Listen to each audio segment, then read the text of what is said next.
मैं doctor Dinesh Kumar Jain, professor medical college, लेखक एवं मनोविज्ञान विशेषज्ञ। मैं बहुत दिनों से ऑब्जर्व कर रहा हूँ कि सोशल मीडिया पर, यूट्यूब पर अनेक लोग मेरी बातों का विरोध करते हैं। वो केवल विरोध के लिए विरोध करते हैं, जबकि उनके पास न तो कोई ज्ञान का आधार है, न वो पढ़ते हैं, न वो कोई कोशिश करते हैं जानने की कि सच क्या है। उनका काम केवल विरोध करना है।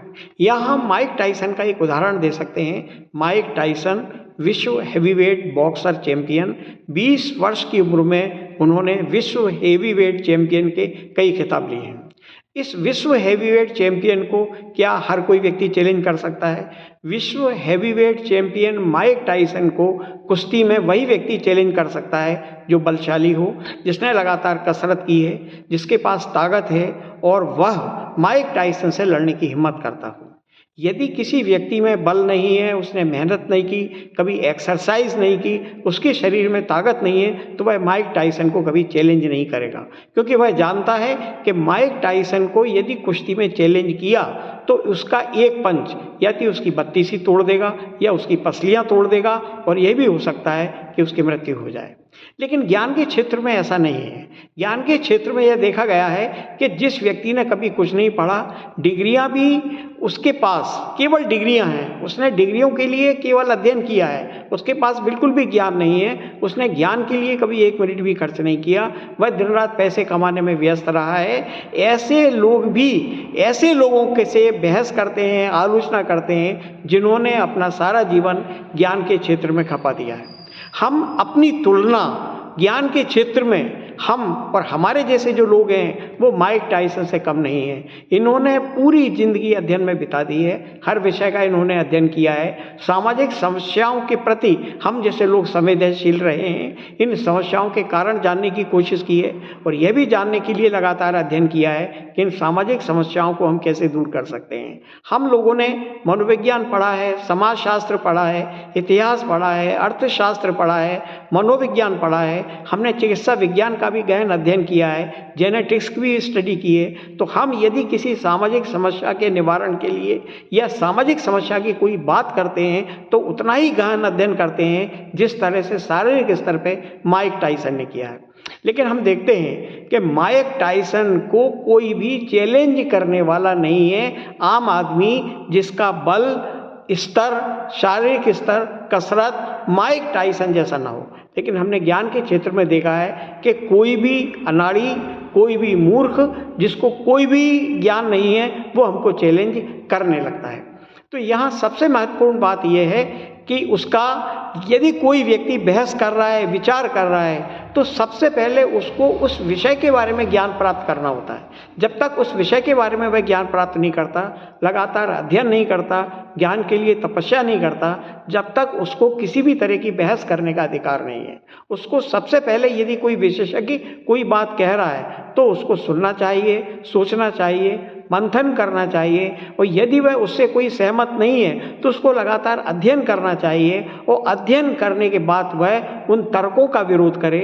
तर्क करने वाले व्यक्ति से जो उसको समझाने की कोशिश कर रहा है उससे समझे, उसके बाद वह अपनी बात प्रस्तुत करे। इसका सबसे बड़ा उदाहरण है योग।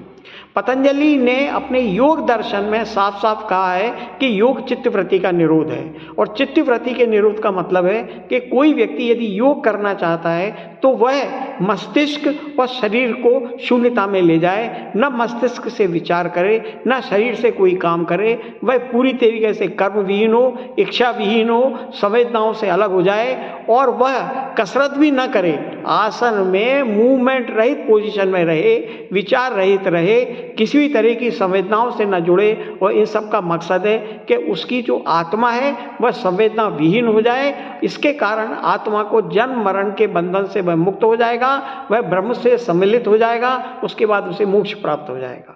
तो योग का मकसद है केवल मोक्ष प्राप्त होना, इसके लिए उसे शरीर को नष्ट करना पड़ेगा। ये पतंजलि का योग दर्शन कह रहा है, योग का यही मकसद है। लेकिन जब हम ये बोलते हैं कि योग शरीर को नष्ट करने के लिए है, तो हजारों लोग हिंदुस्तान में खड़े हो जाते हैं कि डॉक्टर डी.के. जैन गलत बोल रहे हैं, डॉक्टर डी.के. जैन बकवास कर रहे हैं। जबकि इनको ये भी नहीं मालूम कि पतंजलि ने योग दर्शन में योग के किस मकसद का उल्लेख किया है।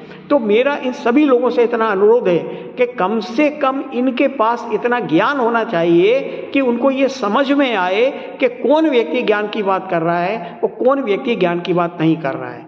जब तक इनको किसी चीज़ का ज्ञान नहीं है तो इन्हें किसी भी तरह का बहस करने का अधिकार नहीं है। इसीलिए ये कहा जाता है कि मूर्खों से बहस मत करो।